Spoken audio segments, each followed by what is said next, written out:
someone whose educational background is at Penn. She has teaching experience at North Carolina and at Temple before she has now assumed her responsibilities at University of Oklahoma in Norman, where she is now the dean. She's a landscape architect, and in talking with her over the past couple of days, I've heard her say a couple of times that she was brought to Norman as an agent of change. And those of us who have had the opportunity to talk with her for a while tonight and yesterday afternoon, I've heard some of her views, and I think that as in her old school, her views here tonight will also be an agent of change for us. So with that, I would like us to welcome Deborah Dalton.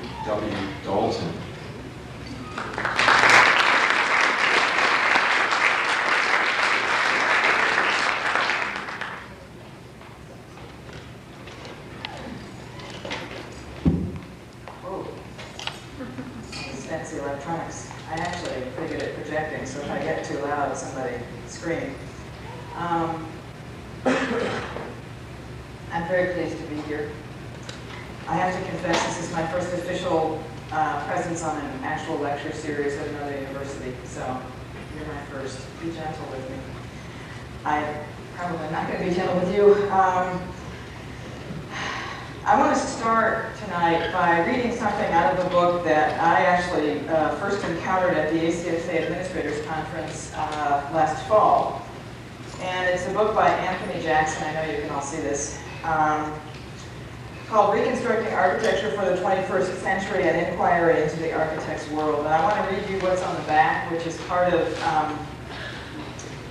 this is not just book jacket blurb, it's what the author actually wrote.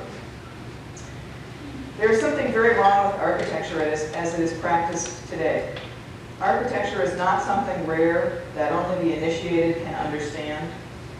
It is just another name for buildings.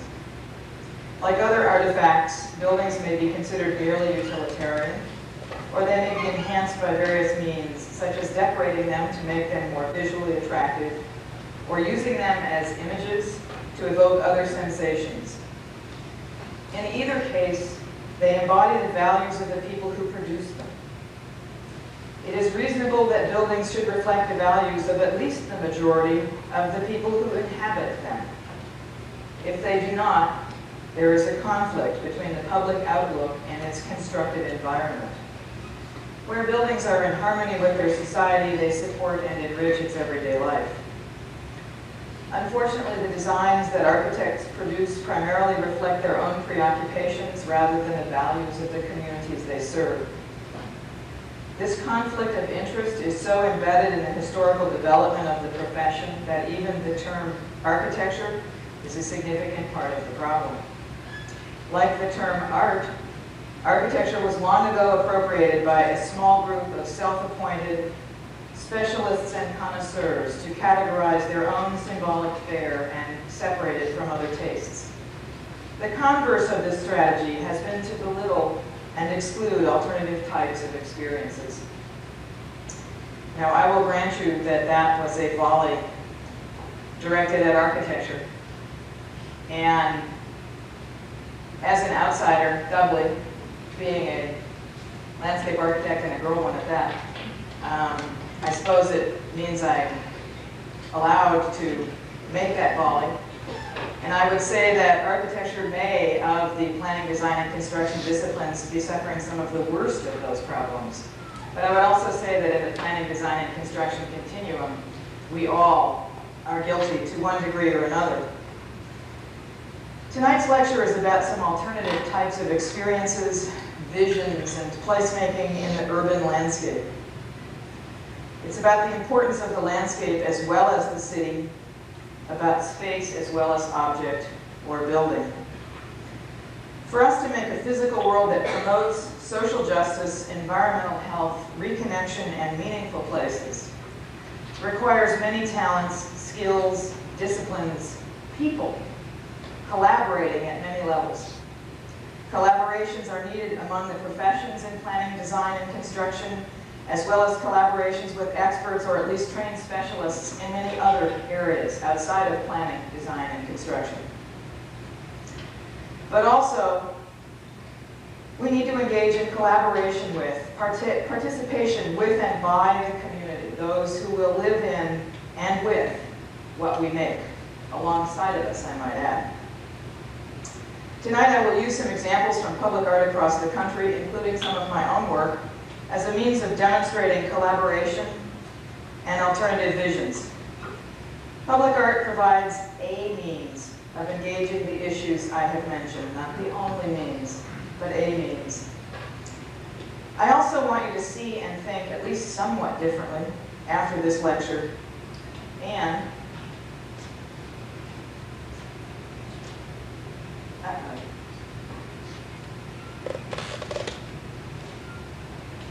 is that seated? What did you? Are you trying to put on the oven? Thank you. Perfect. I also want you to remember to laugh. If we lose our sense of humor, either personally or in the landscape, we have lost it all. And so I kick off this lecture with one of my favorite pieces of, shall we say, environmental art, certainly not done by professional artists. This is the Gaffney Peach. It's a water tower. When you drive on 85 from North Carolina down into South Carolina, somewhere within, say, 10 or 15 miles after you cross over the border, this is what you see along 85. And I think it's terrific. I think that you can find humor, wit, art, good ideas and bad ideas for that matter, everywhere in the landscape, and they are not just done by those of us in the planning, design, and construction continuum. But actually, great skill is not. There's a nickel right in the middle of that thing precisely because that first slide went down earlier. Actually, the first project, though, while they're futzing with the slide thingy, that I wanted to talk about is a project that was done in Seattle. And I would hope that many of you would know that Seattle is sort of a mecca for one of the first public art programs that was really well conceived and well organized, and really tried to expand the envelope. The project that I want to show you is the Woollen substation. Thank you. It was completed in 1979. It's the first major capital improvement project in Seattle that actively included artists in the design phase. The purpose of including the artists in the design phase was to humanize and soften the impact of an electric substation on the surrounding residential neighborhood. The artists that were engaged in this were Andrew Keating, Sherry Markovitz, and Buster Simpson, who were selected in an open competition to team with an architectural firm, that of Hobbs and Fukui, if I'm pronouncing that even remotely correctly. And these slides show, that's the design team on your right, and this is a slide that talks about the process. I'm not going to be able to cope with focusing up here, so if it's really bad, can somebody back there focus it? And the slide on the left shows the process as it was conceived, and it's important to see that Seattle City Light, which was the Design and the Arts Commission, and the Viewlands community, the actual neighborhood, were both agents of input into the design team, which consisted of an architect, landscape architect, City Light, the artists, and other consultants, and let's not forget the engineers, this being an electric substation. And that resulted in the design of this project.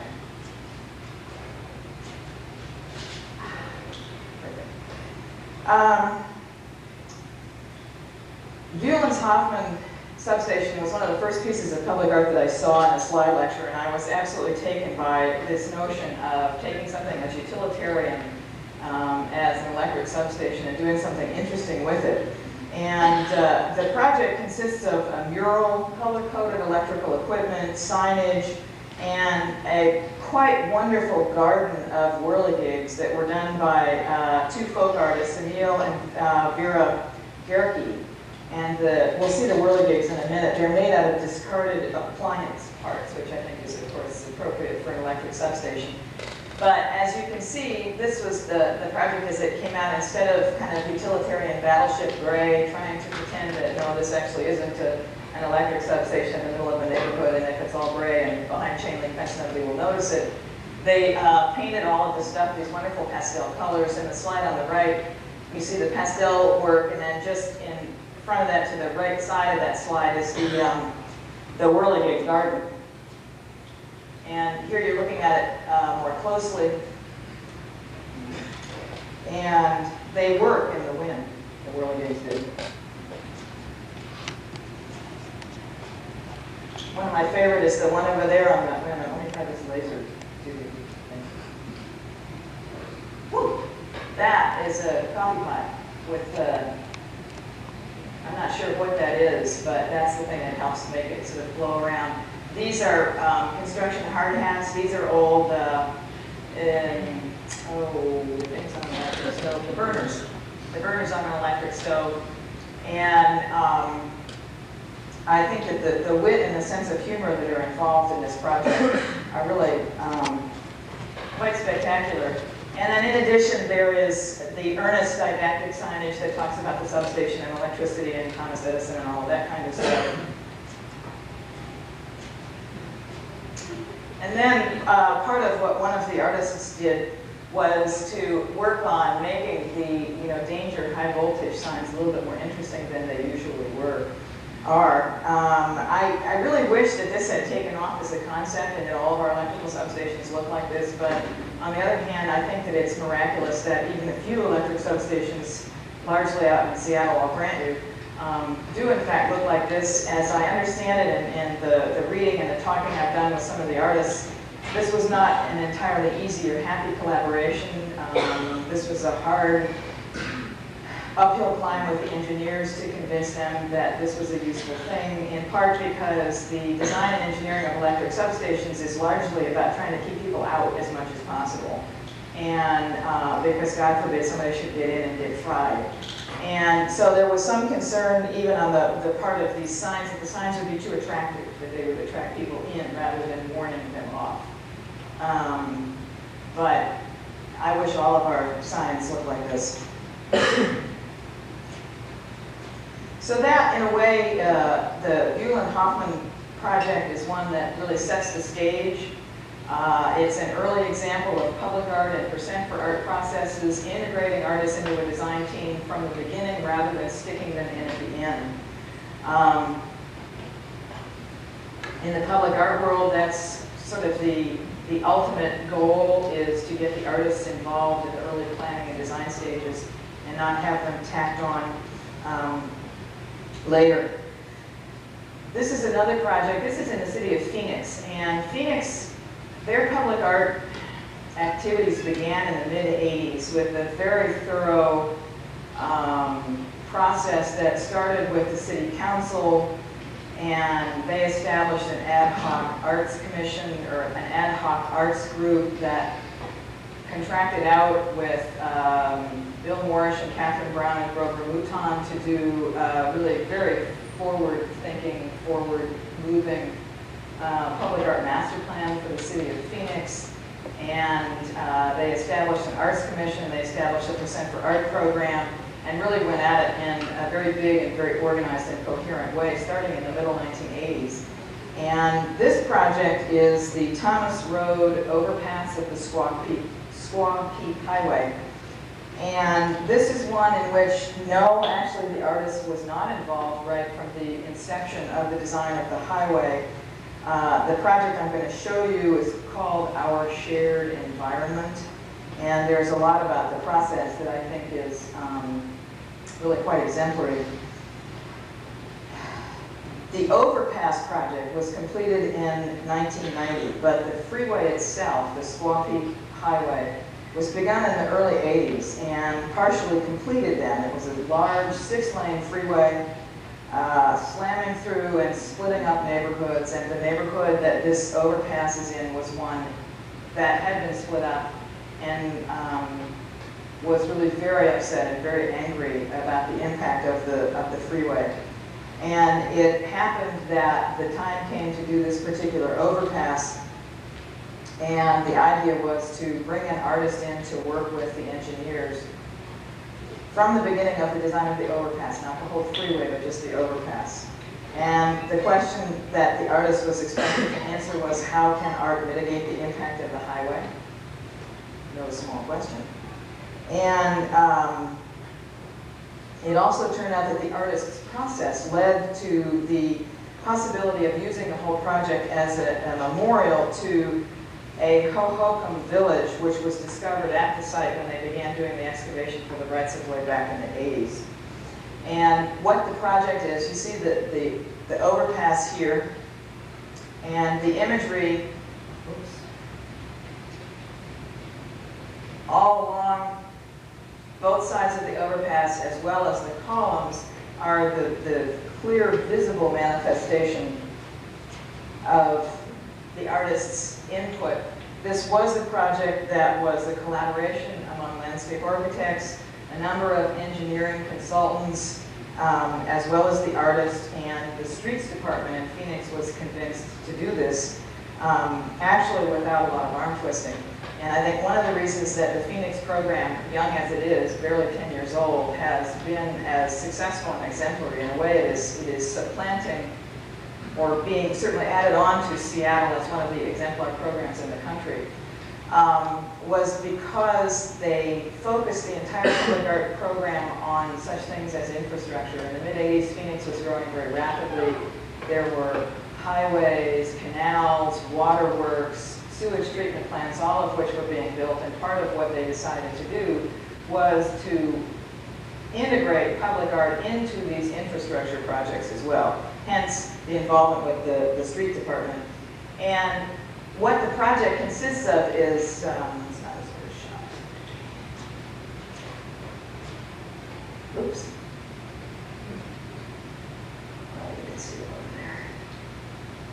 There are 6 of these columns. They are reptile-shaped. The artist Marilyn Swack based the shapes off of Hohokam zoological imagery.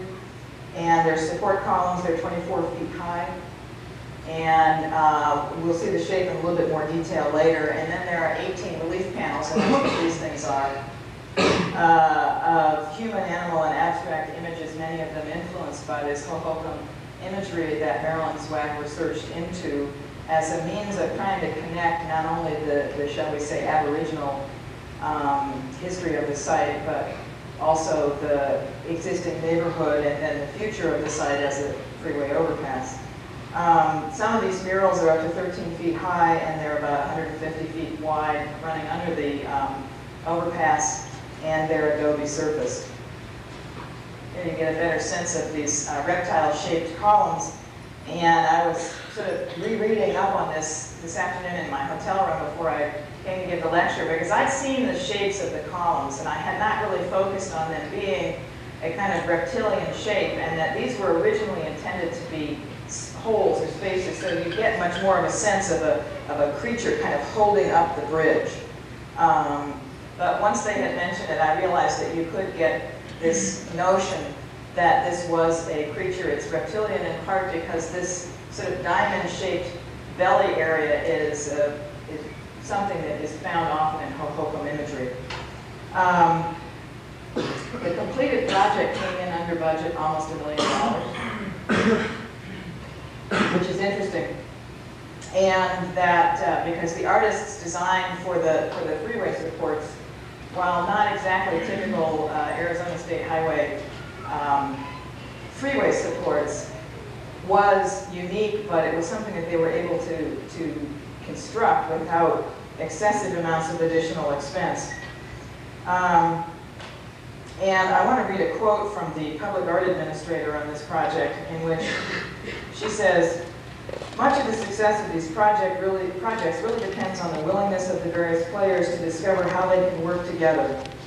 Cooperative spirit and a desire to have a positive effect on the community are what really matters.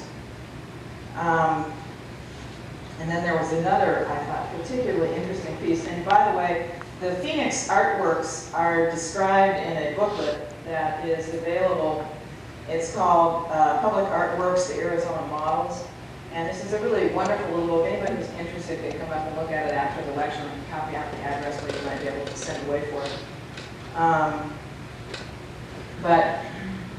This is one of the things in this book is a discussion among all of the key players who are engaged in doing this project. And the players include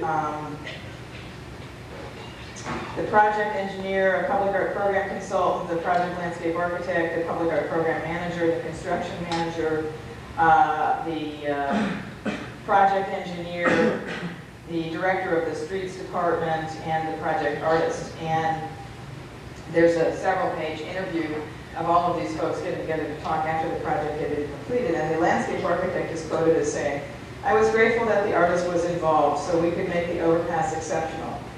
The architectural, landscape, and engineering design professions have become so rigid. We develop specs and details in construction drawings that tend to reduce everything to a common denominator. We are not often challenged by, nor do we normally challenge the client. So when a creative challenge is added to the equation, the client usually won't buy it. Somehow there was license given because of the artist, but I still believe that other team members can bring creativity and vision to the process."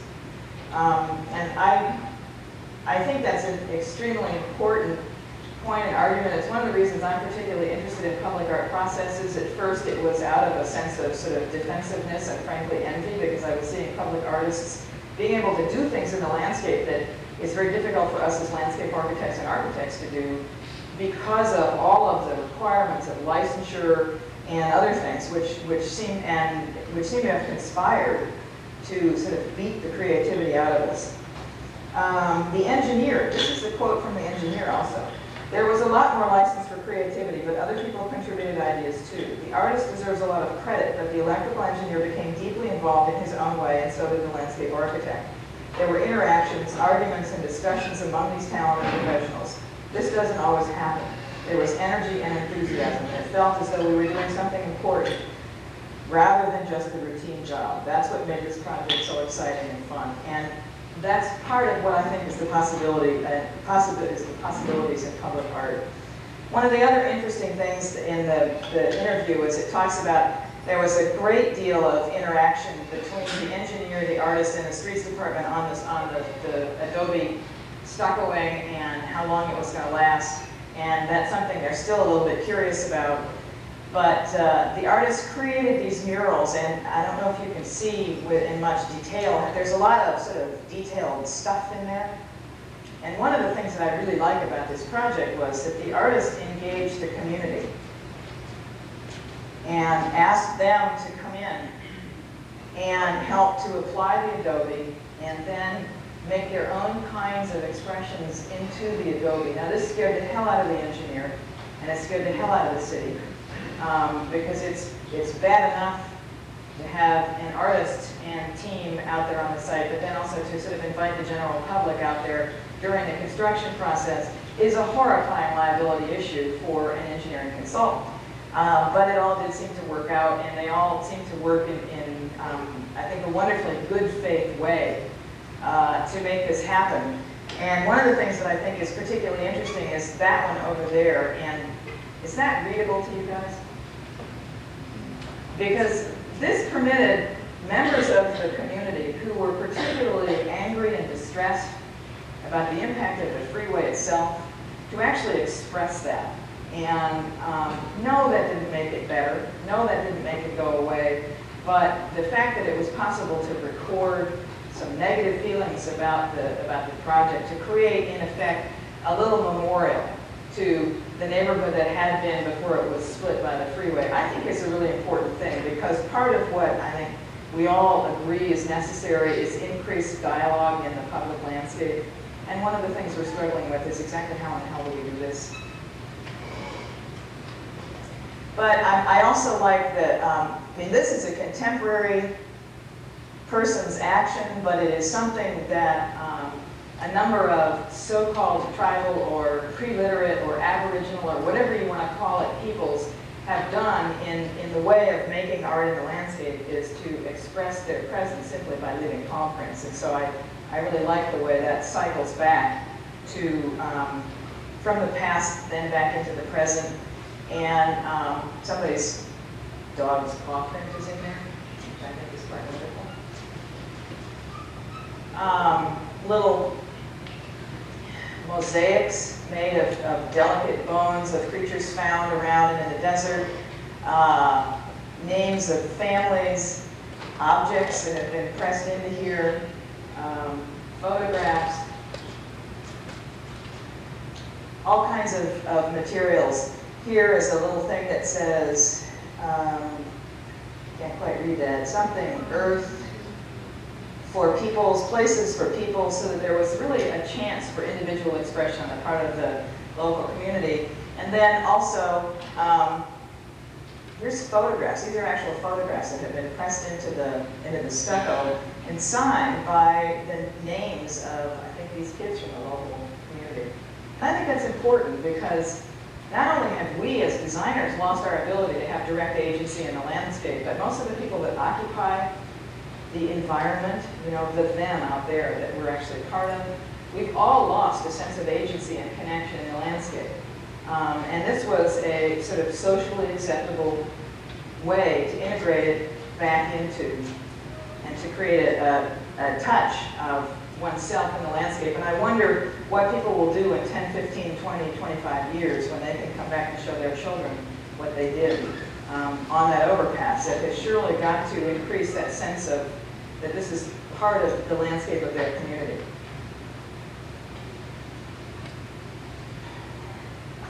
Another project that is also from the Phoenix Public Art Program is part of the Sunny Slope Transit Center. And what I like about this project is a whole series of things that are quite exciting to me. The artist's involvement, again, was not in the full, true collaborative sense. The artist was brought in later. What this was a transit center that had been planned and designed as a state-of-the-art facility with cooling towers, enhanced landscaping, sheltered seating areas, and then artwork incorporated into the architectural design of the center.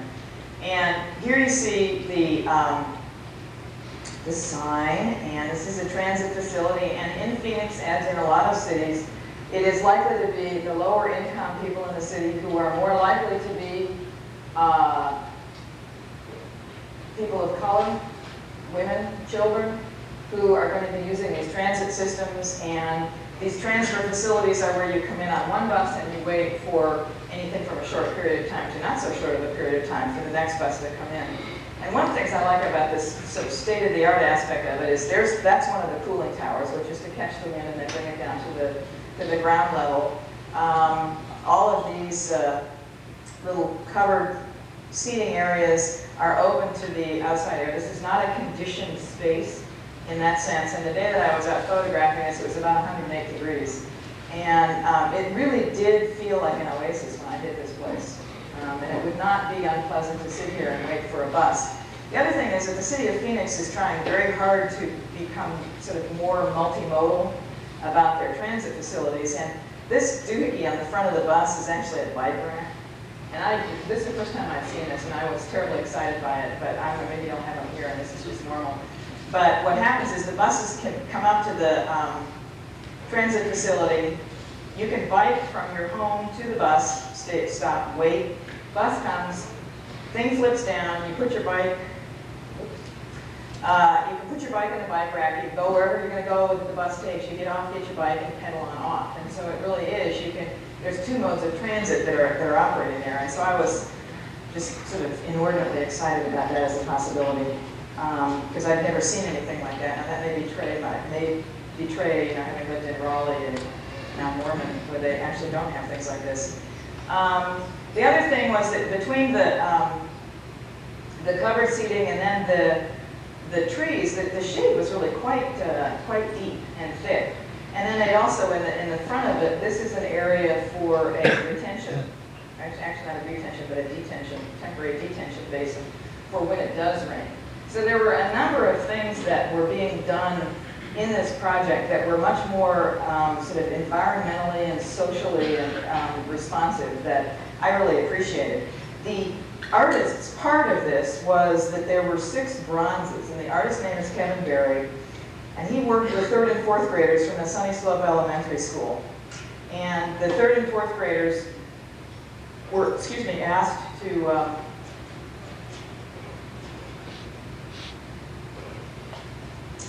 make models and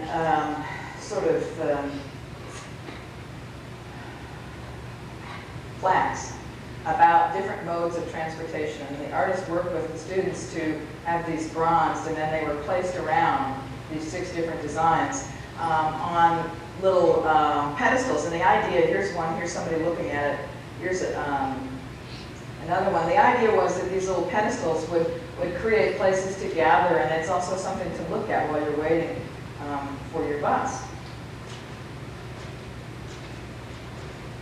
And I really got a kick out of these. I mean, this was not just sort of earnest, make me a bus in clay kind of stuff. It was really getting the kids to use their imagination about various modes of transit. And these things are placed all around. And again, the thing that I like about these is the kids get to sign them. And I just imagine what it's going to be like for these kids to come back in 2 years or 10 years or 20 years to look at this thing that they had an involvement in, it's in their neighborhood. And also that this transit center was only one of a series of kind of core activities that were engaging public art as a means to sort of create a particular local quality and sense of place to this particular neighborhood. I really like the rolling airplane bus. That's pretty good.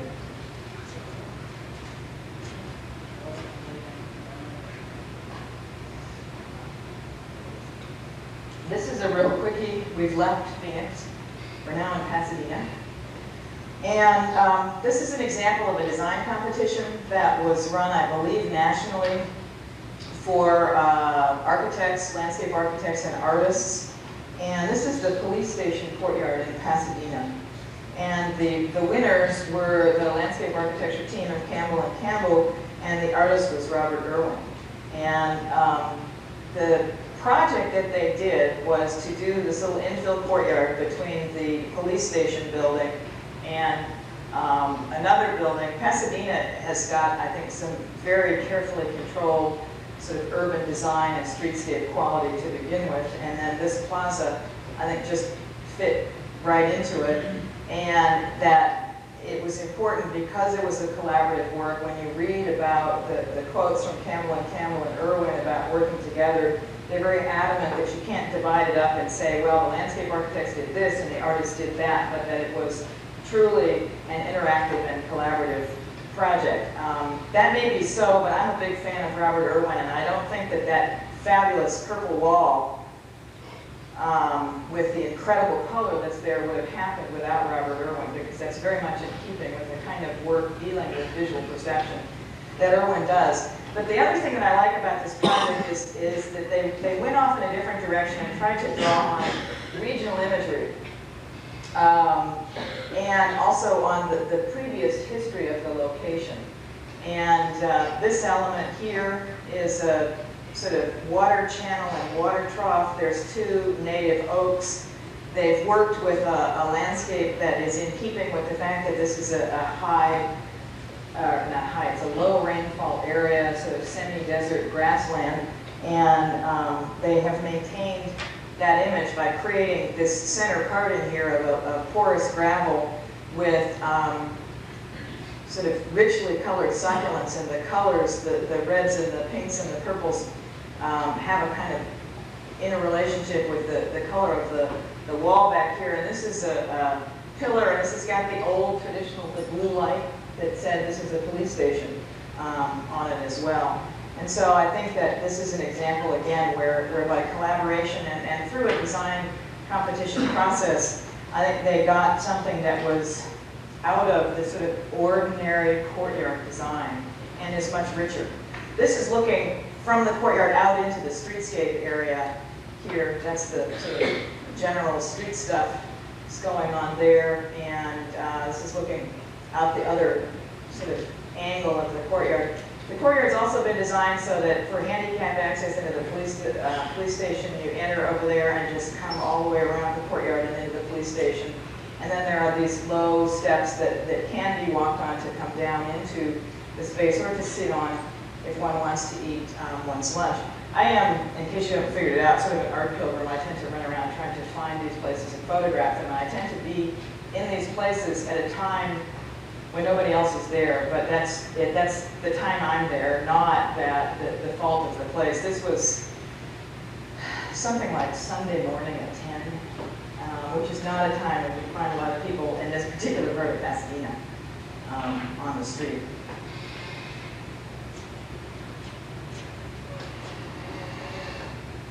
Here you get a better sense of the succulents. The idea, this was relatively recently planted, I believe, when I had gone to see it, but you can get a sense of how these are going to grow together and the way the colors are going to interact with the wall and this one particular gate in the wall, the two oaks reflecting the California oak woodland aspect of the prior landscape before it became the city of Pasadena. And the water, this thing, there's actually water running in it that goes from this well and then floods over here and then comes down, and I think it must recirculate.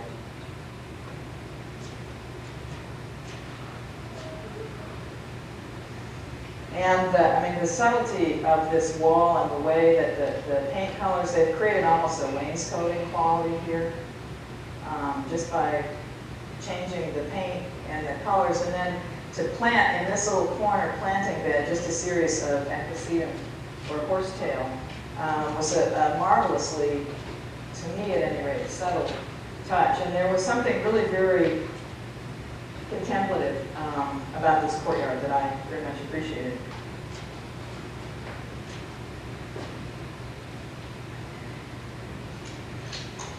Now I've just yanked you to Cleveland, Ohio.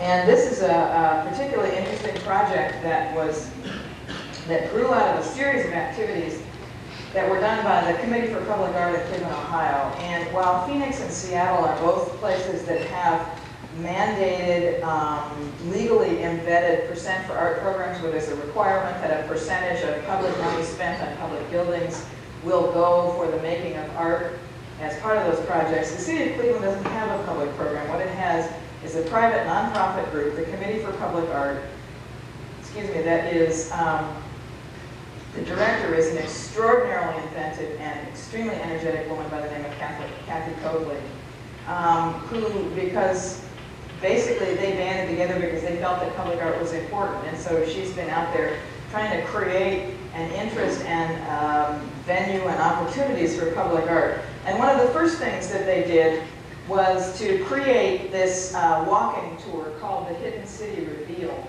And the Hidden City Reveal, it directs the walker to 20 different historic sites or artifacts of Cleveland's early neighborhoods. And the original Hidden City Reveal walking tour created temporary markers, and the intention was over time that artists and designer teams would be commissioned to design, construct, and install permanent markers of each of these 20 sites. Some of the sites were larger than others, and on some of the larger ones, the intention was that they would be designed as public open space. And the project here was one of the sites of the Hidden City Reveal, and this was pulled together through a vast collaboration of the National Endowment for the Arts, the Committee for Public Art, the Ohio Endowment for Arts and Humanities, working with archaeologists, historians, the Natural History Museum, and all this kind of, it's like, where's the artist? But what I think is really neat was that this was somebody who was going to conceive of public art as something that was really excavating and reconnecting to the early history of Cleveland. And then, after this first step, they moved it on to involve an artist and design team. And this is the site for the Viaduct Gateway project. And This is the little site right here before it was constructed. This is it close up. As you can see, it was a pretty sad space. Kind of urban illegal parking location. But it's, you know, one of many. And it's also, the other thing is that this is right at the edge of the sort of slope going down into what's known as the Flats in Cleveland, which was the old industrial district, which was part of the immediate floodplain of the Cuyahoga River. Yes, the one that burned. You can get a sense of this sort of open warehouse working district, and then going back up the hill down to essentially the heart, the core of downtown Cleveland.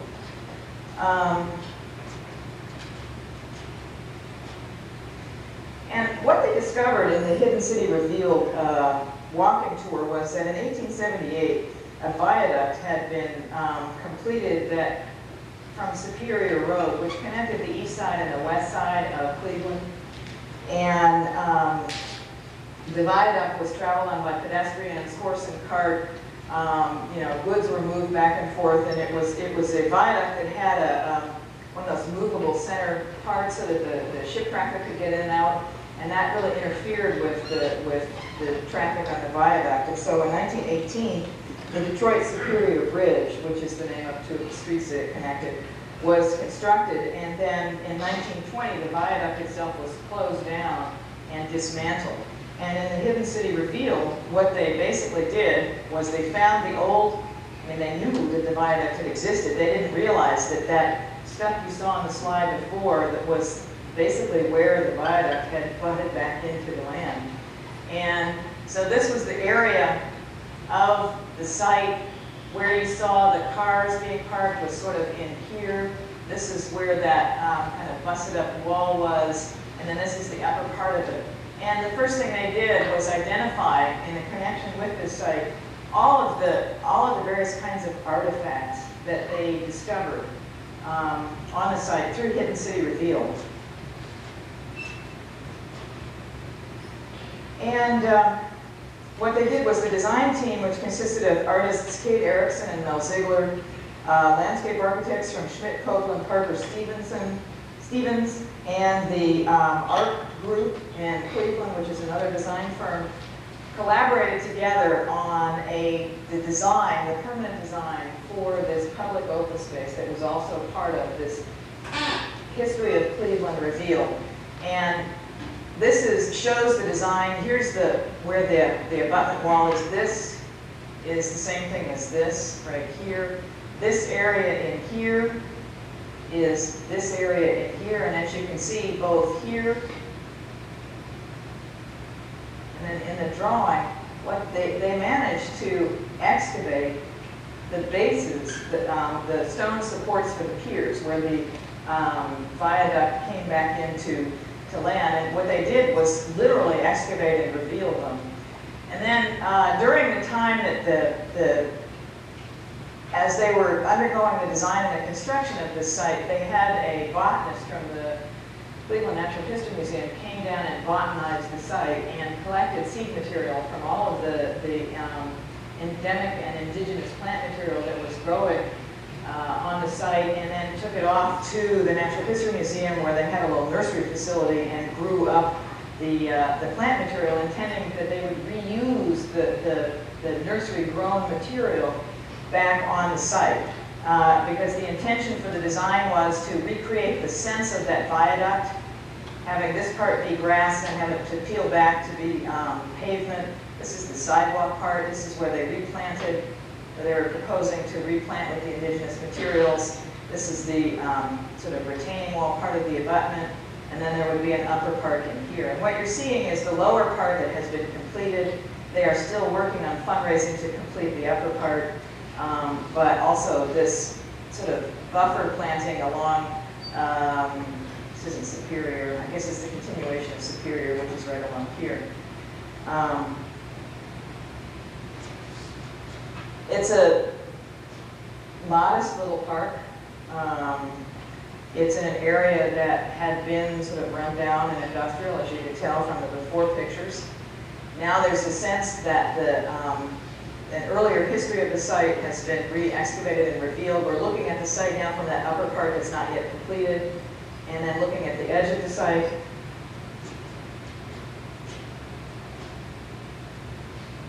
here there's another element that says 1913, which is another piece of a support.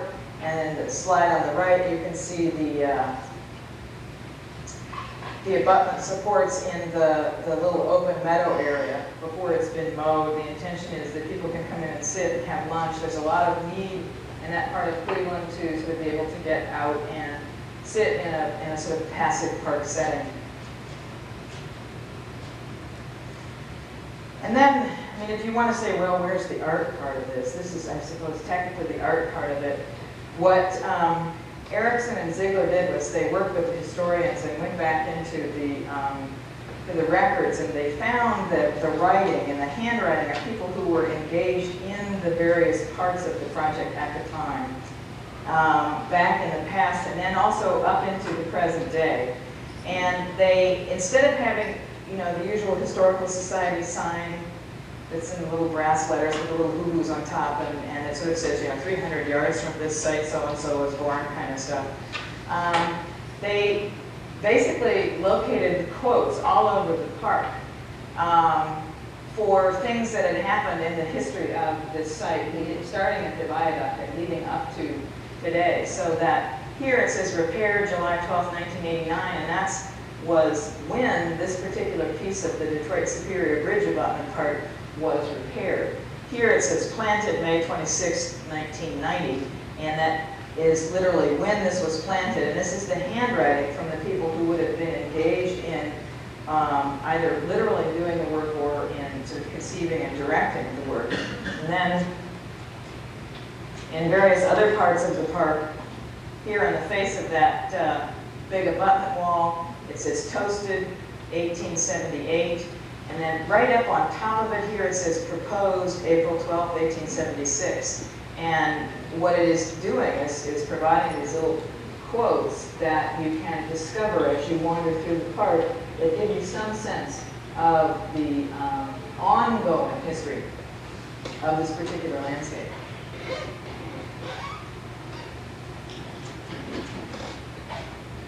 This is the upper part. As you can see, they haven't been able to do anything with the hardscape. They did come back in and replant with the plant materials that they had collected and then grown on in the nursery setting.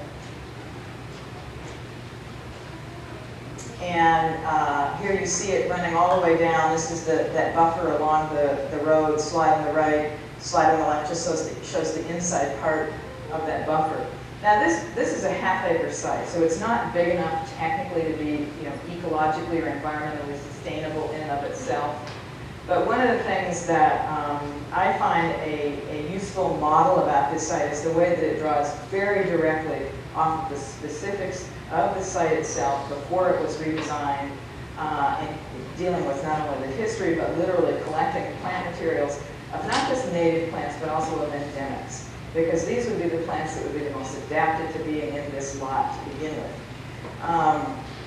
And so, I find if we want to talk about contextual responsiveness, it seems to me that this is an example of a very close contextual responsiveness, even though it's not quote-unquote sustainable. You can't just put it in and go away from it, and it's going to keep itself up.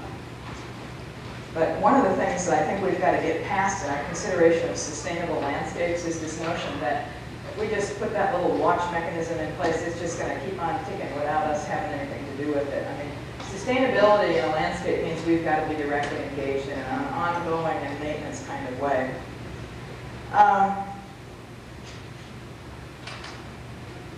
This is the point in this lecture when I want to make a little bit of a shift. We're still talking about public art.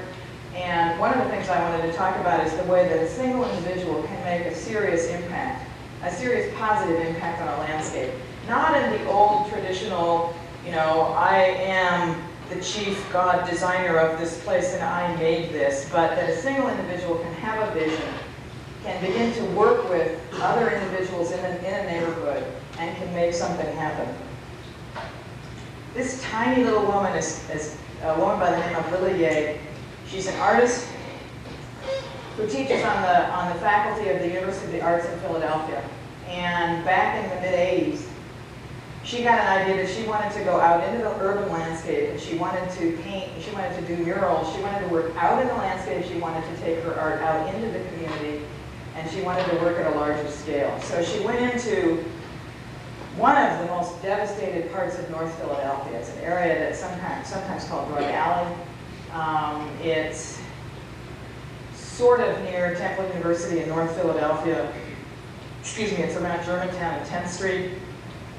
And she found a building that had an exposed wall and a vacant lot next to it. The building was occupied at the time by the Arthur Hall dance studio. And Arthur Hall was a local choreographer, dancer who was running basically a school in this really dist part of Philadelphia. I mean, it's disinvested, it's depopulated, it's everything that you can do to ruin, or that our society can basically do to ruin an urban neighborhood and squander a resource of both people and physical facilities. And Lily decided that, and she had probably a $2,000 or $2,500 local arts council grant. And so she started to work on painting the mural. This is the before picture. Painting a mural on this wall, and then also creating a park in this vacant lot. Because in this part of Philadelphia, buildings, when they become abandoned, and then sometimes they, I don't know, they burn, or they become so deteriorated that the city needs to come in and take them down. And when the city takes them down, they take them down, all the way down to the bare mud here. And then what they try to do is do some kind of stuccoing on the sides of the buildings to maintain some form of structural integrity for buildings that were originally row houses. And so Lily started to work, one person in this neighborhood, by herself. And as she worked, people in the neighborhood came up and were interested in what she was doing, and she engaged them in the work. She worked with the kids. She also worked with a large number of people who had any of a number of skills but who were unemployed. And this was pretty much make it up as you go, seat of the pants kind of stuff. But the first thing that resulted was this mural and the creation of this park, which was named the Ile Park. A stage was built in front of the mural, and the park has for almost 10 years now been used as the site of local neighborhood festivals, celebrating the solstice, the harvest, the community. And this is a community that is ridden with prostitution, with drug addiction, with drug dealing, and with homelessness. And she worked with everybody that came by.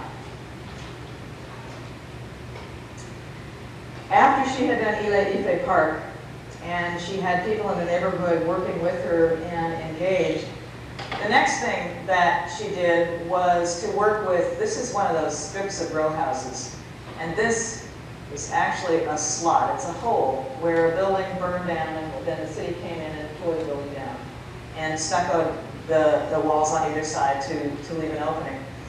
And Lily began to design what became Angel Alley. And this man, who's known as Big Man, who is now on staff at what is now called the Village of Arts and Humanities, worked with Lily to do this mosaic. Angel Alley is a series of mosaics. On this side, it is Ethiopian angel figures. And on the other side, it's a series of masks or face images that are also derived from African imagery. At the time that Big Man began working with Lily, he was an addict and a dealer, and his life was basically headed downhill rapidly, if not already there. And Lily is one of the most open and inclusive people that I've ever encountered, because mostly what she says when somebody comes by is come and join. She doesn't judge. She didn't berate Big Man and get him off drugs, but Big Man, by being engaged with a soul like Lily's and doing something that had a kind of meaningful work that he could become involved with, and he became involved in doing the mosaicing out of the busted pieces of tile and putting them, actually adhering the mosaics onto the wall on top of the very generalized design that Lily had laid in. And what happened was that Big Man took himself off of drugs, took himself out of dealing, joined in with Lily, ultimately began running Narcotics Anonymous sessions, because by this time Arthur Hall had left the dance studio, had turned the building over to Lily, and they had begun to turn it into a community arts center where they bring in the children, homeless, and adults in the neighborhood for clay classes, drawing, dance, theater, drama, and writing. And in fact, at this point, and at some point they named it the Village of Arts and Humanities because it became a part of the neighborhood. And they now have a literary magazine that they put out, as well as any of a number of projects and these festivals that I was telling you about, and performances on the stage in front of the mural. When you come through Angel Alley, you come into the back area of these very sort of ramshackle and rundown houses and buildings. And basically what Lily has been doing is, over the years, and they're having their 10-year anniversary this summer, she just keeps taking over a vacant lot and a wall here, and a vacant lot and a wall there, and doing art in it, and engaging the community. This was the community flower garden, the slide on the left, that they put together. They've reached a point now where she and some of her helpers, it started out as Lily, it's now a whole organization that is based in that building. They work with the 2nd, 3rd, 4th, 5th, and 6th graders in the local schools to get them engaged in planting, growing things, growing vegetables. As Lily put it, a lot of these kids don't know where their food comes from. You know, out of a box in the grocery store, but beyond that, they don't know.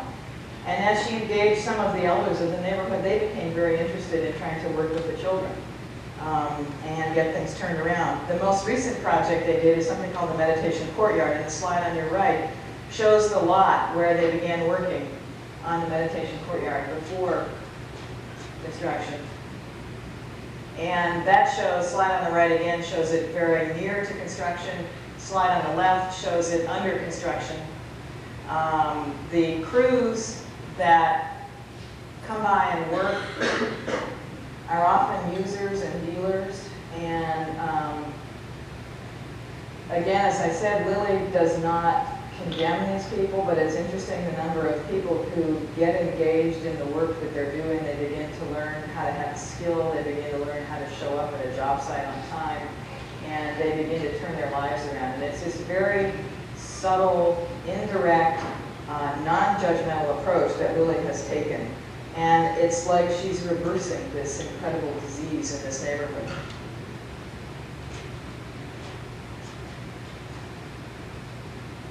This shows some of the details, shows some of the folks in the neighborhood working on doing the inlays.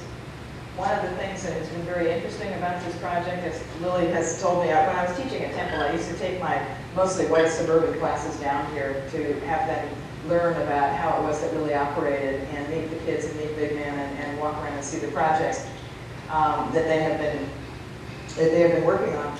But there is so much talent in that neighborhood that is going to waste, and they would be trying to build a wall. And someone would come by and say, well, I'm a mason, I know how to do this. Here, let me show you how to do this, I can help. Or, you know, I know how to do plastering. Here, let me show you how to do this, I can help. And that was how they got a lot of their skills. And, you know, when I first saw this, some of the early parts of Ife Park are falling apart, quite frankly, right now. And at first I thought, well, now see, there's the problem. You know, it's unskilled labor, and they're, you know, using construction processes that really aren't going to maintain for a long time. But I began to understand that I was using a kind of majority culture critiquing process that wasn't appropriate. Because what mattered was that this was a landscape that was re-engaging the neighborhood and was getting people, again, this issue of agency. People who have no control over any aspect of their lives were suddenly beginning to have control over recreating their physical environment. And that, over the short term, was what mattered more. And, frankly, over time as they have worked, their methods and their skills get better. And it's not a problem, as far as Lily is concerned, to go back and rebuild or reconstruct a part of the park. It's that process of sort of building with time and with the neighborhood. And then the last thing they did in the meditation courtyard was to make this sort of phenomenal mural here. I haven't been back since the courtyard was completed, and I need to go back to see it. And this is a detail of some of the patterning in the floor. And you'll also see that they're beginning to use increasing numbers of motifs that come out of African traditions. In addition, Lily went over in the past year to, I think, Nairobi to work in a fairly equivalently run-down neighborhood in Nairobi to do the same thing. And now they're developing a sort of sister-city relationship between these two, appallingly destroyed neighborhoods as a way to bring them back. And I thought, God, if I could have the kind of influence that Lily's having, it would be remarkable. They're also starting to renovate some of the buildings. This is the corner building. This is where the big mural is from the meditation courtyard. And they came in, and it was an abandoned building. And Philadelphia's got one of those programs where if the building is tax delinquent, and if you know what to do, for about $1, you can acquire the building, but then you have to go ahead and renovate it. And so they went in and they renovated this building to make it another part of the community center. This is the detail of it. That's the building on the corner of the street. The other thing that was interesting, because frankly, when I first went into this neighborhood, I was scared shitless. I thought I was going to get shot in the first 15 minutes. And yes, there are crack houses all over the place. There's crack vials everywhere. There's prostitution. But there's also a street life that is really remarkable. And it turned an awful lot of my preconceptions upside down when I came along this part of the street to find that a couple of the men in the neighborhood were starting to teach the kids how to play chess. That doesn't really fit with this notion of a completely destroyed neighborhood, of drug addiction and prostitution and killing and complete loss. And so that the sense of hope around here was really pretty spectacular. And it really gave me pause to understand how one person not operating under this sort of master builder theory, but operating in that kind of small, gentle, single person, allowing and asking people to come in bit by bit, can actually change physically an environment. And I thought, that's got to be an incredibly sort of hopeful message for all of us as designers, because we should be able to do that as well.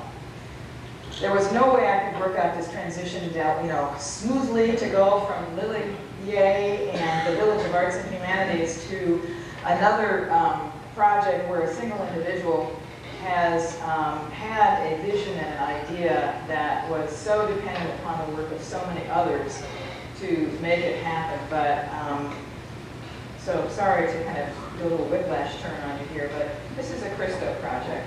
This is the the Umbrellas project for the USA and Japan that went up in the fall of 1991 in Southern California and in Japan simultaneously. If I'd been just a little crazier and if I'd had just a little bit more money in my savings account, I probably would have tried to go over to Japan and see that part of it too. As it was, I just flew out to document, this is not the opening day, but it's about the third day into this project. And I've been very taken by the work of Christo, not only because I get a kick out of it. I mean, I thought the running fence was a pretty amazing conception, particularly as a landscape architect, because Christo's one of the few artists I know who's working in the landscape at a scale that's appropriate to the landscape, because we all have problems with the scale of the landscape, whether we are artists who go outside to work, whether we're architects, whether we're landscape architects. That sticky problem of scale keeps bouncing back. And my God, here was a guy who was working with whole huge, 26-mile strips of the landscape. And in this project, what he did was identify two valleys that were really quite similar in their sort of relationship. They were relatively ordinary landscapes. They were about 70 miles outside of major cities, the California one outside of LA, the Japanese one outside of Tokyo. Ordinary kind of farming, ranching type landscapes. And what he did was work with an 18-mile stretch in California and about a 14-mile stretch in Japan. He worked with yellow umbrellas in the United States and blue umbrellas in Japan to reflect the differences in climate and water regime of the landscape. For those of you who don't know much about Christo's process, he never uses public funding, and he never uses foundation funding. He raises his own money by creating composite sort of photo montage drawings of his proposals and showing those in museums and selling them to collectors. He works for several years to clear through the permit processes that he has to go through. Here's an artist who embraces the permit process as a part of his art, whereas we as professionals, increasingly that's what we do, is we help our clients navigate the permit process. And this is another interesting example of someone turning a lot of the kind of ordinary aspects of our lives that we sort of chafe against, but you know, that's sort of what it is. And you know, turns it into this art process. So he works for several years. Some of the interesting things between California and Japan, in California he worked with about 15 or 20 landowners. In Japan he worked with almost 500 landowners, which really gives you a sense of some of the cultural differences between how land is owned and used in the two different countries. And he scattered almost 1,800 yellow umbrellas along this 18-mile stretch of Interstate 5 and this valley in California. The umbrellas are about 25 feet high and about 19, 20 feet in diameter. And this gives you a sense of these. They wind tunnel tested them. They had to create bases for them. They had to go in and install them.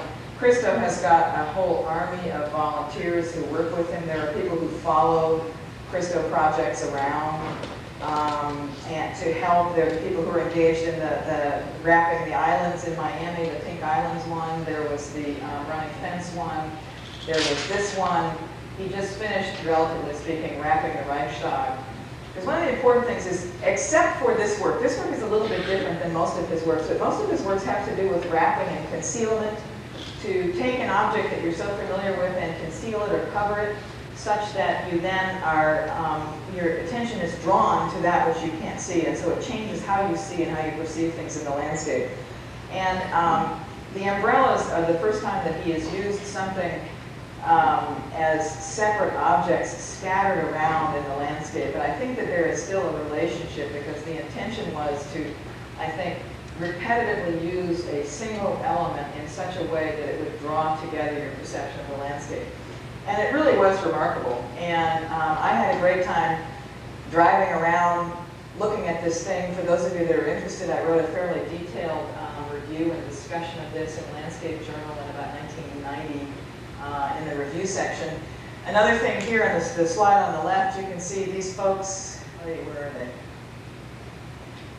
People with the hard hats and the special t-shirts, and oh, I would have killed to get one of those t-shirts, were the Christo workers, and the t-shirts were not being sold, who were stationed all through this work, because most of it was on private property. That of it that was on public property, the workers would stand around and explain what was going on, how they had put it in, and also, frankly, to keep an eye out so that nobody threw a lit cigarette off into the dry California brush and started a wildfire, or something like that. And that was all part of how Christo worked out his arrangements with the landowners, with the permitting agencies, and then working with his volunteers. And so Christo is very much a collaborative artist. He collaborates with the community, with the landowners, and with the hordes, the thousands of people that have to be engaged in getting this project put together. And unfortunately, I suppose for Christo, it's very easy to photograph the kind of physical manifestations of his work, but in his own writing, the process is equally important. And I just found these umbrellas as they marched all over the landscape really quite remarkable. They marched right through this part of Gorman, California, close to the sidewalk. You can see that this is something that benefited the community. Christo controls quite closely the quote-unquote official souvenirs of an installation. But there are others who, I mean, this is all these are hay bales lined up for the hordes that were to come with all the little food trucks that came up to sort of benefit from this project. It was a lot of fun. I spent 3 days at this. It was interesting. I'd pull off into a sort of highway lay-by, and there'd be 3 or 4 semi-tractor trailers parked there, and the truckers would be standing up. One of them would be photographing it, going, God, this is so cool. And another one would be saying, what is this? This is art. But it engaged everybody. You know, you could not avoid this. And that was something that I really appreciated, because we take the landscape so much for granted. This is the one spot in the landscape where there was water. And this is an irrigation drainage pool. And as you can imagine, this was a real draw, I think partly because it was the only water in the landscape that was really evident or visible. Partly because it captured some of the kind of 18th century aesthetic traditions of ideas about nature and still pools of water and reflections and billowing trees and curving lines and all those kinds of things. Because there were hordes of people, in particular, right at this one. This was one of the collection points. Here's another Christo worker. And you can see the people coming and going to look at this project. I particularly appreciated it because of the way that, again, the yellow umbrellas and the change in the angle of light and the color of the light, it really changed your perception of the landscape. You're extremely aware of landscape and light and change. Through the course of the day, as you ran around and looked at these things, they were intermittently scattered around. They were occasionally straight lines that would march out across the landscape, drawing your eye out. The way that the yellow of the chamiso and the yellow of the umbrellas and the golden of the hills would sort of interact was remarkable. And then the breezes, these in between the ribs under the umbrellas, the breeze would blow, and they would look like they were breathing, because there would be this sort of gentle kind of wafting motion of the umbrellas, which was also pretty terrific.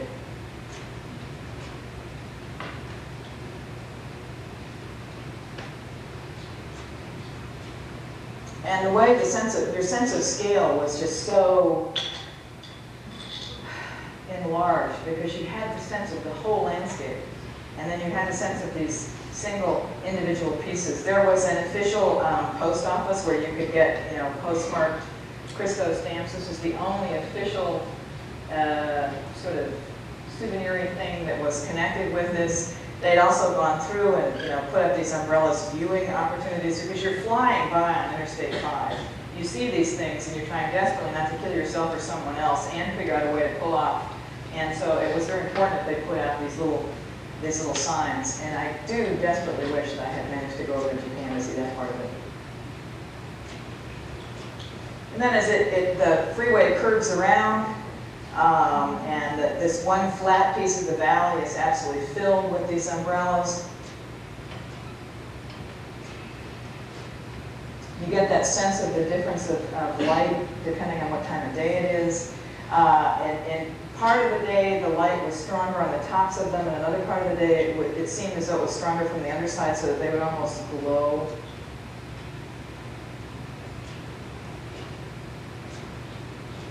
What it did to you, my sense of scale, was really phenomenal. The reason I took this picture is because I thought that looked like a train. Doesn't that look like a train going across the landscape? It's watering troughs for cows. And when I first saw it, I thought, my God, that's a train, but wait a minute, if that's a train, it's a small train, because if that's an umbrella, that's a van. And then I realized what they were, and I really delighted in the way that it made me look at the landscape. And then there's this wonderful example that I just happened to run into of life and art kind of colliding, because this was somebody's yellow pool umbrella that was not up yet, and there was one of Christo's umbrellas just beyond it.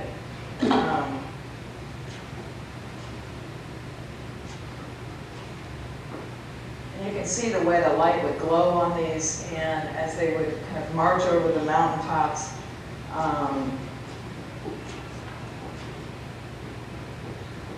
The clusters and the lines. This one in particular I like because of the way the scale moved you from these things, which were huge compared to the size of the person, all the way back to there. And being the fanciful sort, I could almost imagine some giant's hand reaching out to kind of pluck one of these parasols, like one of the things that you see in an exotic drink. So that, I mean, the scaling was an awful lot of fun. Then it comes up and it just marches over the hills, and these 3 lines, it tapers off, and this is Grapevine. Grapevine, California, that's the Imperial Valley. And these last 3 lines just make their way and then just kind of end at this freeway interchange. So it was truly a remarkable experience, and this was a work that was up for only 3 weeks, and it also taught me the value of ephemeral artworks. All of Christo's works are ephemeral, or at least temporary, if you don't want to think of 3 weeks as ephemeral. And everybody that drove through this, their vision of the landscape and of this particular landscape was profoundly and permanently changed, as was the vision of the people who lived in this valley. We're almost to the end. This last piece is a piece that I did, and what I want to do right now is disavow any connection with Christo's work. A lot of people, having seen this, they see the yellow flags, they see the yellow umbrellas, and they think, oh, this is just like Christo's work. And I find that embarrassing, because I certainly don't put myself on par with Christo by any means. But what I have been intrigued with since about 1990 is using surveyor's flags, very thickly clustered, to draw lines in the landscape, to make marks, and to make visible a lot of the invisible lines by which we define and describe our landscape. And so in this one, which is called Topographic, what I did was redraw a USGS contour map back into the landscape that the contour map reflected. And this is one of the 2-foot contour city maps.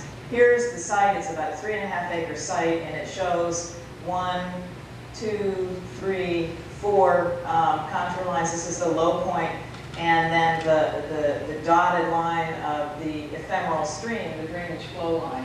That would be normal for basically a USGS map. Not that this is a USGS map, but it was at some point derived from that. And this is the complex for the North Carolina State University School of Design. This is Brooks Hall, and I had an office right here, and I overlooked this space for 6 years in that office. And this is not the view from, well, actually this is the view from my office window, I don't think of it. Looking out through the columns out on this space. And this is a space that I became very fond of over the years. Looking at it, it's a fairly ordinary space. It was a lovely little bowl-shaped landscape. It had all these wonderful trees in it. I used to teach site engineering, and we'd always take our students out here and have them, draw a little contour line so that they would learn about the contour line, which I think is one of the great conceptual leaps of all time that we certainly encounter in landscape architecture and in architecture and planning, because it's an incredibly abstract concept. This line that connects points of equal elevation as a means of reflecting the topography. And so I was very interested in making visible these invisible imaginary lines that are so important to us as landscape architects, which is where the idea for the project came. I did this in the spring of 1990. This is the on-the-ground view. Now let me ask you, what's wrong with this picture? What is it that contour lines do? They connect points of equal elevation, i.e. they're supposed to be level. The bathtub ring used to be one of the great sort of images I would try to generate for my students who were having a hell of a time understanding about contour lines. Well, geez, those are pretty wobbly lines. They're moving up and down all over the place. This was one of the other interesting things about working directly in the landscape is there was all of this stuff that I figured out that I would never have figured out if I hadn't worked directly in the landscape. And one of them was that, we shot these lines. These are quote-unquote freehand lines because what we did was shoot spots and then connect them to the eyeball. And my eyeball is not that bad. But the thing is, it's the perspective effect at work. And we all know that when we are in an orthogonal architectural space, that, well, this is not a great room to, well, all right, here. But, standing here, I know that line over there, we all know that that's a level line, right? part of this architecture. We know that that's a level line back there. That's a level line. But we also always know that for me, standing here, I mean, intellectually I know that's a level line, but to my eye it's not. I mean, that line slopes, actually. This is one of the big deals when we learn to draw perspective, when we sit down and sketch. And we have to struggle between what we know our mind says, which says, you know, where the ceiling meets the walls is a level line, and we try to draw it level, and we can't figure out why it doesn't look real.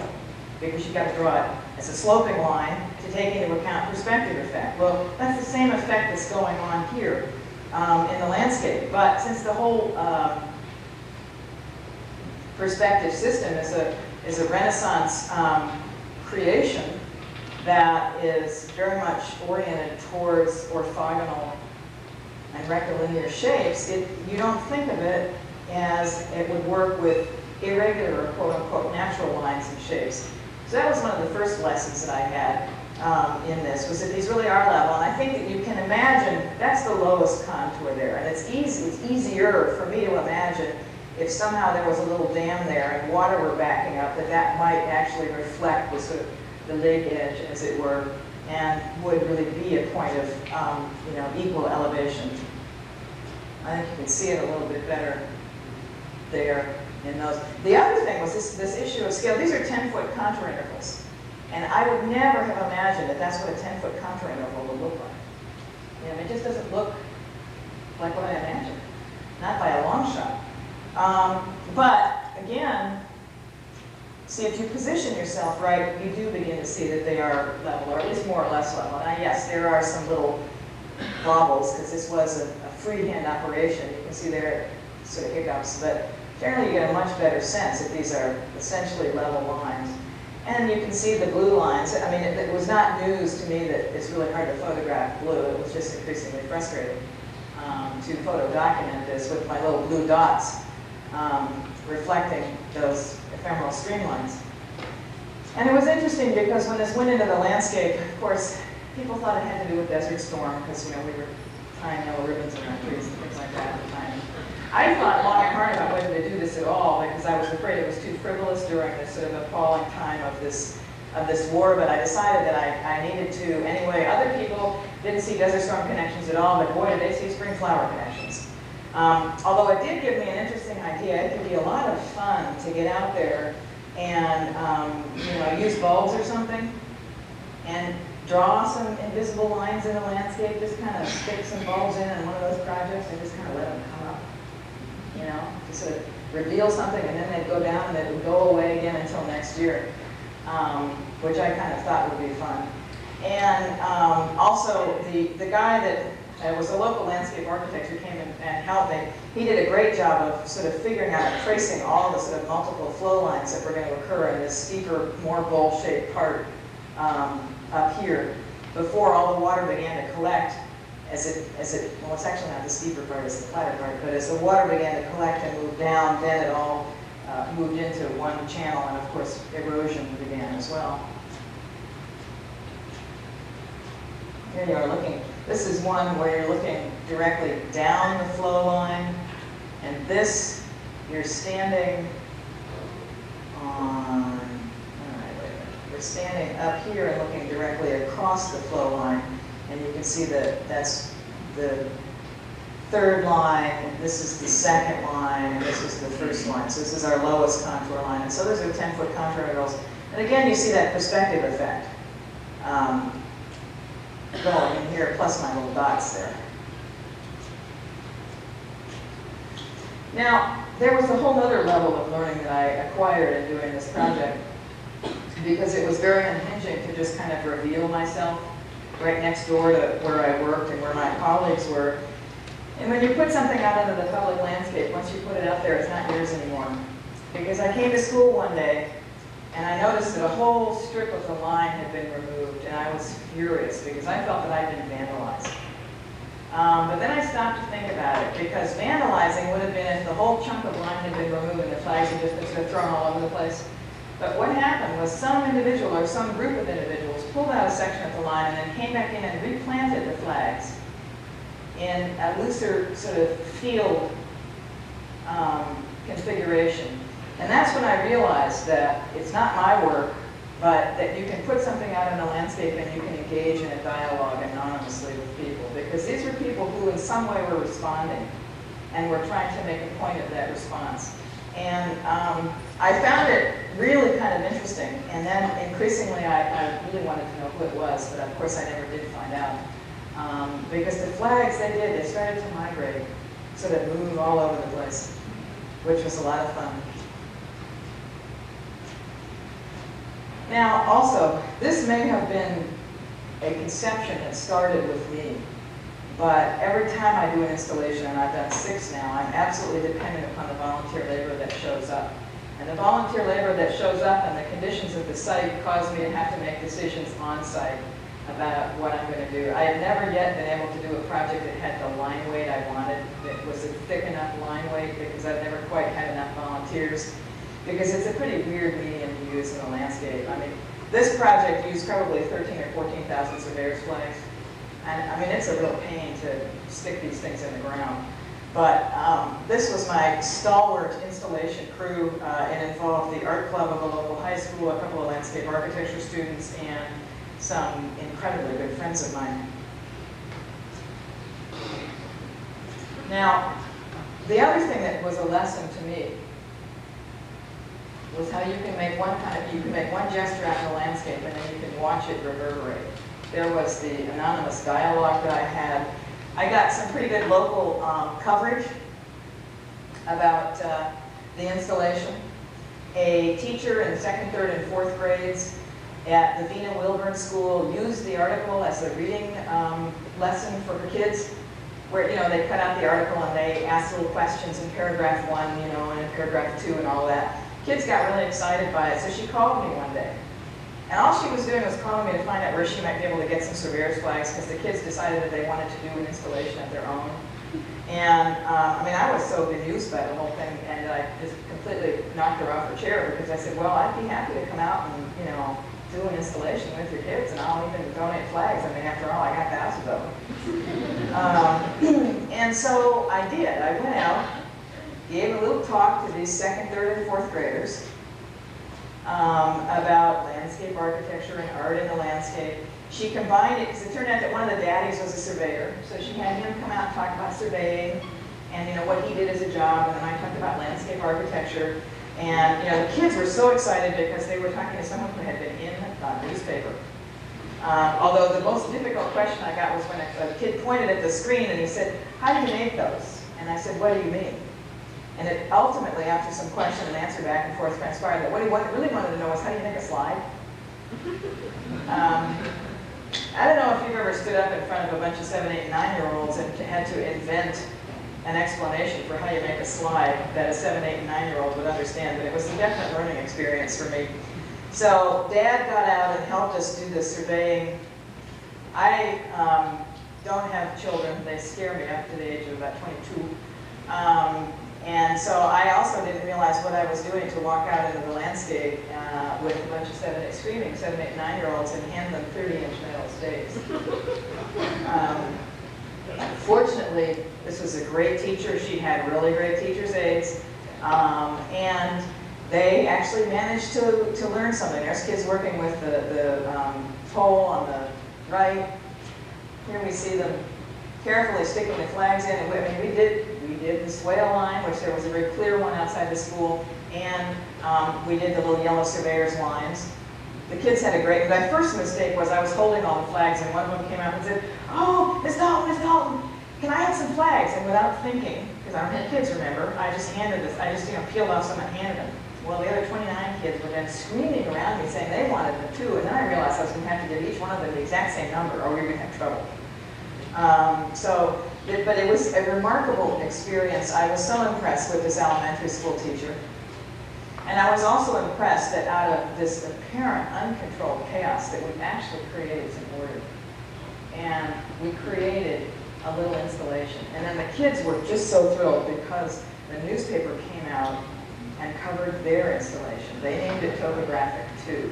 And so it had this kind of ongoing reverberative effect that was really quite remarkable. And again, I thought that that was a really important lesson because frankly, as a landscape a landscape architect myself, when I got out of school and went out into the practice environment, a lot of my early work was at the front end of projects that weren't going to get built for 2 or 3 or 4 years.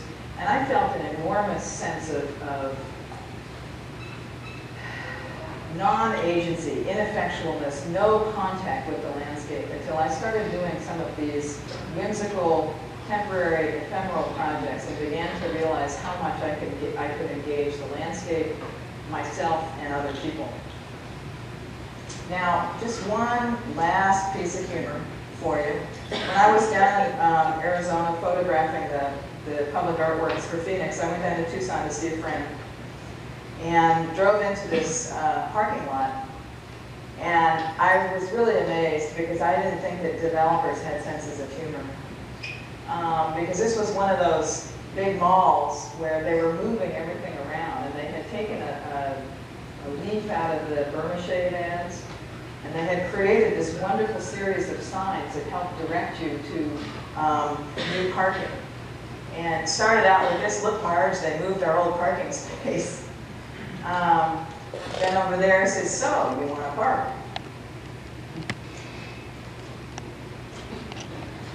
And they had this whole series of signs that went down, telling you where you were, not that that was actually useful, and that the end was near. And because one of the other things that I've been very interested in is this issue of words in the landscape and signs in the landscape, and how boring most of the signage is that we see, and how in architecture, landscape architecture and art, we often believe that it's not appropriate to have a sign at all. You know, I mean, somehow they're supposed to figure it out, and if they don't, well, it's their problem. So I'm also very intrigued by how words as well as marks are made in the landscape, and how impact can be made in the landscape. And that's all I have to say now. Thank you very much.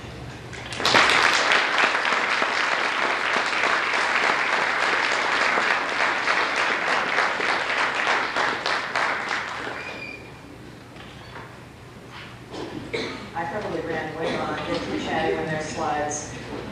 You can leave if you want to, but I'd be more than happy to answer any questions, show you the books I've got up here. Are there any questions? Latin, yeah.